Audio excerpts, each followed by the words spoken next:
আল্লাহ তুমি আমার গুনাহগার উম্মতকে বাঁচাও। বিশ্বনবী পাগলের মতো একবার হাউজে কাউসারে যাবেন, একবার সিরাতে যাবেন, একবার পুলসিরাতের দিকে, একবার হাউজে কাউসারের দিকে পাগলের মতো দৌড়াতে থাকবেন, তার কোনো গুনাহগার উম্মত যাতে জাহান্নামে ঢুকে না যায়। সেদিন কেউ সুপারিশ করতে পারবে না বিশ্বনবী ছাড়া। কিয়ামতের ময়দানে ওই বিভীষিকাময় সময়ে মুসিবতের কালে মানুষগুলো পাগল হয়ে বিশ্বনবীকে খুঁজতে আরম্ভ করবে। সবাই মিলে বিশ্বনবীর কাছে যেয়ে বলবে, ইয়া রাহমাতাল লিল আলামিন, ইয়া খাতামান নবীন, রাহমাতাল লিল আলামিন। দেখেন আমাদের কি অবস্থা, কি কঠিন বিপদে আমরা আছি, দাঁড়াতে পারি না, সূর্যের আলোতে ঘেমে হয়রান। আজকে কেউ সুপারিশ করতে পারবে না। সব নবীরা অপারগতা স্বীকার করেছে, তারা বলেছে আপনি ছাড়া কেউ নাকি আল্লাহর সামনে দাঁড়াতে পারবেন না, আপনি একটু সুপারিশ করেন। বিশ্বনবী বলবেন, আসো আসো, আজকের দিনে আমি ছাড়া আল্লাহর সামনে কেউ দাঁড়াতে পারবে না। বিশ্বনবী মাকামে মাহমুদে যে আল্লাহু আকবার বলে সিজদায় লুটিয়ে পড়বেন, আল্লাহ রাব্বুল আলামিন বিশ্বনবীকে এমন কিছু চমৎকার শব্দ শিখাবেন, ওই শব্দগুলো দিয়ে আল্লাহর প্রশংসা করে বিশ্বনবী কাঁদতে আরম্ভ করবেন।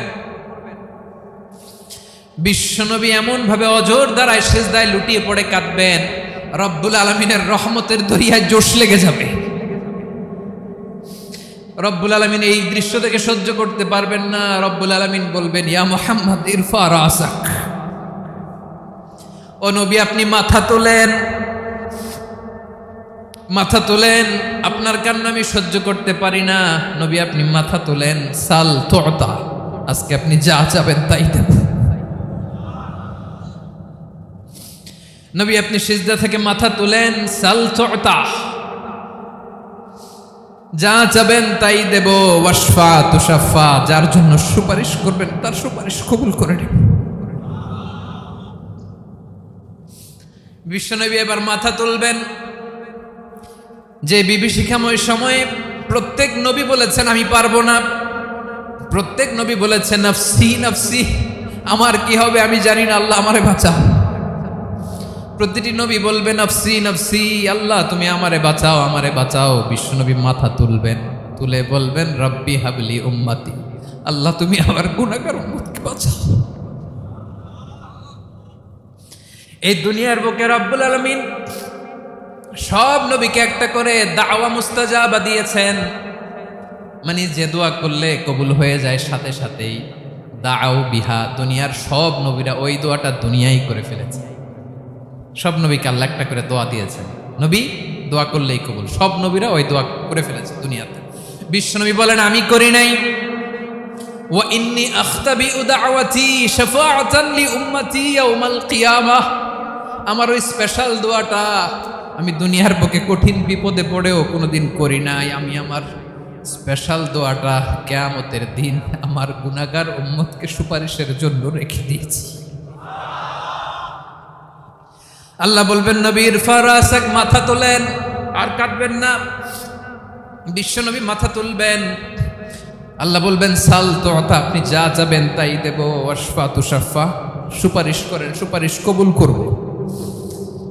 বিশ্বনবী বলবেন আল্লাহ ওই স্পেশাল দোয়াটা দুনিয়াতে করি নাই, আজকে আমি তোমার দরবারে দাঁড়িয়ে কিয়ামতের দিন ওই দোয়াটা করছি। আল্লাহ আমার যে উম্মতের হৃদয়ে যাররা পরিমাণ ঈমান আছে, আমার একটা উম্মতকেও তুমি জাহান্নামে ঢোকাতে পারবা না। বিশ্বনবী পাগলের মতো একবার হাউজে কাউসারে যাবেন, একবার সিরাতে যাবেন, একবার পুলসিরাতের দিকে, একবার হাউজে কাউসারের দিকে পাগলের মতো দৌড়াতে থাকবেন, তার কোনো গুনাহগার উম্মত যাতে জাহান্নামে ঢুকে না যায়। সেদিন কেউ সুপারিশ করতে পারবে না বিশ্বনবী ছাড়া। এজন্য 5 নম্বর আল্লাহ বললেন মান যাল্লাযী ইয়াশফাউ ইনদাহু ইল্লা বিইযনিহি, কার সাহস আছে, কার এত বড় বুকের পাটা কিয়ামতের কঠিন দিন আল্লাহর সামনে দাঁড়িয়ে সুপারিশ করবে? কারো ক্ষমতা নেই, কারো ক্ষমতা নাই। বিশ্বনবী সেদিন সেজদায় পড়ে উম্মতের জন্য কাঁদবেন, সবাই কাঁদবে নফসি নফসি, আল্লাহ আমারে বাঁচাও, আল্লাহ আমারে বাঁচাও। বিশ্বনবী বলবেন উম্মতি উম্মতি। বিশ্বনবী আমার জন্য কাঁদবেন, আপনার জন্য কাঁদবেন, আমাদের জন্য সেদিন কেঁদে কেঁদে জাহান্নামের দরজায় দাঁড়িয়ে আমাদেরকে টেনে টেনে জান্নাতে ঢুকাবেন। এজন্য এই বিশ্বনবীর ভালোবাসা যেন আমাদের হৃদয়ে ভরপুর থাকে। আমার ভাইয়েরা, প্রতি শুক্রবার বিশ্বনবীর উপরে বেশি বেশি যেন আমরা দুরূদ পড়ি। আমরা যখন বিশ্বনবীর সালাম দেই, দুরূদ পড়ি, একদল স্পেশাল ফেরেশতা আছে যারা বিশ্বনবীর দুরূদটা নিয়ে সরাসরি বিশ্বনবীর রওজায় যায়, যে বলে অমুকের বেটা অমুক আপনারে সালাম দিয়েছে। বিশ্বনবী নিজ কবরের থেকে নিজেই সালামের উত্তর দেয়। বিশ্বনবীর ভালোবাসা যেন আমাদের হৃদয়ে থাকে। বিশ্বনবীর সুন্নাহ দিয়ে যেন আমাদের জীবনটাকে সাজাই। পারা যাবে ইনশাআল্লাহ। বিশ্বনবীর ভালোবাসা ছাড়া কেউ জান্নাতে ঢুকতে পারবে। বিশ্বনবীর পক্ষে আমরা বলবো, বিশ্বনবীর পক্ষে আমরা লিখব, বিশ্বনবীর জন্য আমরা আমাদের কলিজার রক্ত বিলিয়ে দিব। ঠিক কিনা বলেন? সেদিন বিশ্বনবী ছাড়া কেউ সুপারিশ করতে পারবে না। 5 নম্বর আল্লাহ বললেন মান যাল্লাযী ইয়াশফাউ ইনদাহু ইল্লা বিইذনি। কে আছে সুপারিশ করবে আল্লাহর সামনে? আর আপনি আপনার বাবার দরবারে যে সেজদা দেন, হ্যাঁ? ইব্রাহিম আলাইহিস সালাম থারথার করে কাঁপবে আর বলবে নাফসি নাফসি, আল্লাহ আমারে বাঁচাও। মুসা আলাইহিস সালাম থারথার করে কাঁপবে, আল্লাহ নাফসি নাফসি, আমারে বাঁচাও। আর আপনি পীরের দরবারে যে সেজদা দেন, কোথায় আছেন আপনি? খবরদার, কেউ বাঁচাতে পারবে না।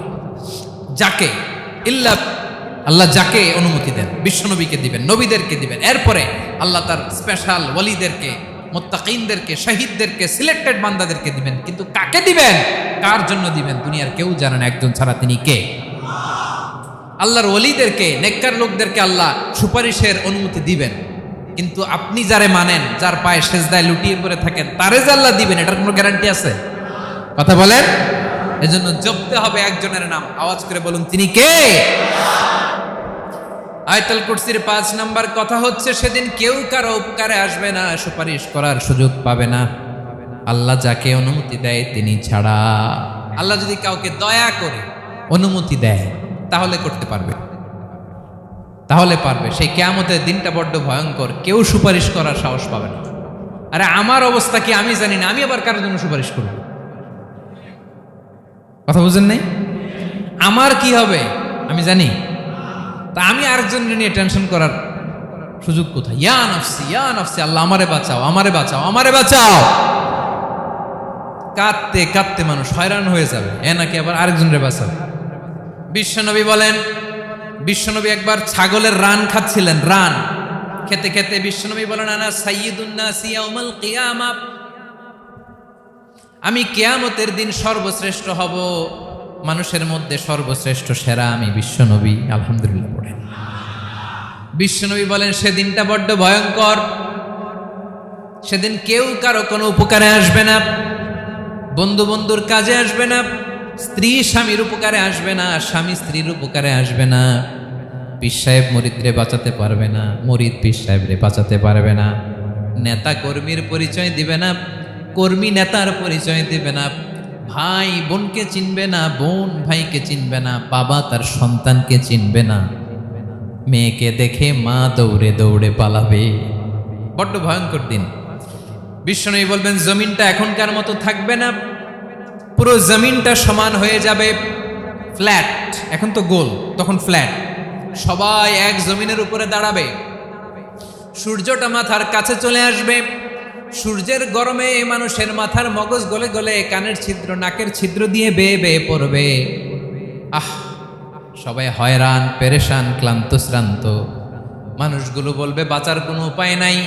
50,000 বছর মানুষ এরকম দৌড়াবে, চিৎকার করবে, কাঁদবে, বাঁচার কোনো উপায় নাই। সবাই বলবে আল্লাহ যদি বিচারটা শুরু করতো, যা হবার হবে, আগে বিচার শুরু করুন। বিচারই শুরু হয় না, বিচার শুরু হইতেই 50,000 বছর। আল্লাহ, 50,000 বছর, 5,000, 15,000 না, 50,000 বছর এরকম যাবে। মানুষগুলো কাঁদতে কাঁদতে বলবে চলো আমরা আদম আলাইহিস সালামের কাছে যাই, যেন আল্লাহর যে সুপারিশ করে, আল্লাহ আপনি বিচার শুরু করেন। কিয়ামতের ময়দানে সবাই মিলে সাইয়েদনা আদম আলাইহিস সালামের কাছে যেয়ে বলবে ইয়া আবাল বাশার ইয়া আউয়ালাল আম্বিয়া, ও ও আদম নবী, আপনি দুনিয়ার বুকে প্রথম নবী। আল্লাহ নিজ হাতে আপনারে 60 হাত লম্বা করে বানিয়েছেন। আপনার সম্মানে ফেরেশতাদেরকে সেজদা দিতে বলেছেন। দুনিয়ার প্রথম নবী, প্রথম মানুষ আপনি। আপনি আল্লাহর যে সুপারিশ করেন যেন আল্লাহ বিচার শুরু করে। আদম আলাইহিস সালাম বলবেন আমি পারবো না, কারণ আল্লাহ আমাকে একটা নিষিদ্ধ গাছের কাছে যেতে নিষেধ করেছিল, আমি ভুল করে এই গাছের ফল খেয়েছি।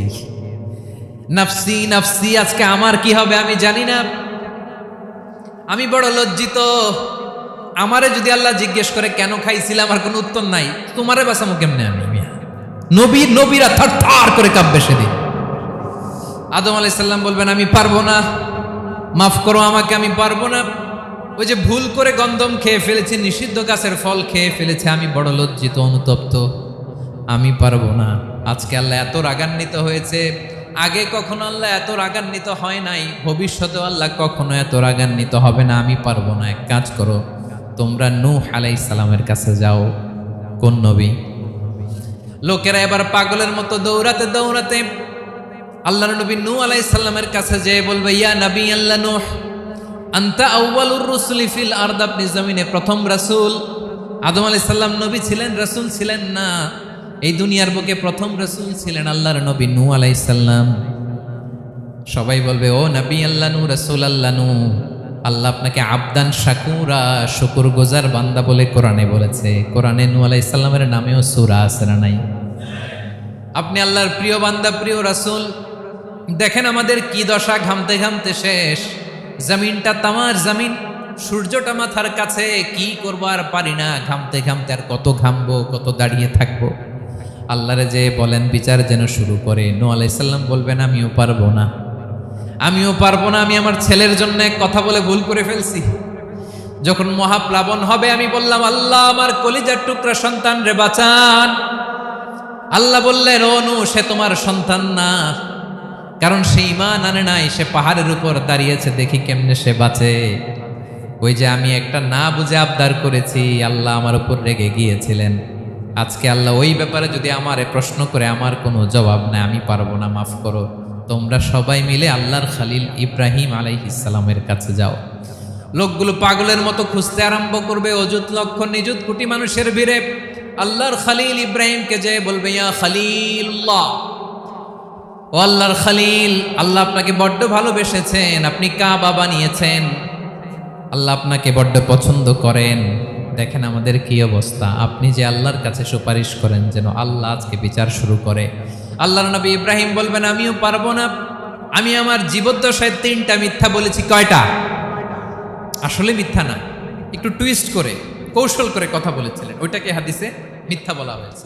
আমি জীবনে 3টা মিথ্যা বলেছি, জীবন বাঁচানোর তাগিদে কৌশল করে 3টা কথা বলেছি। আজকের এই কঠিন ময়দানে আল্লাহ যদি ওই 3টা কথার ব্যাপারে জিজ্ঞেস করে, লজ্জায় আমি মাথা দেখাতে পারবো না, আমিও পারবো না, আমিও পারবো না। আজকে আল্লাহ এত রেগে আছে, আগে কখনো এত রাগে নাই, পরেও রাখবে না।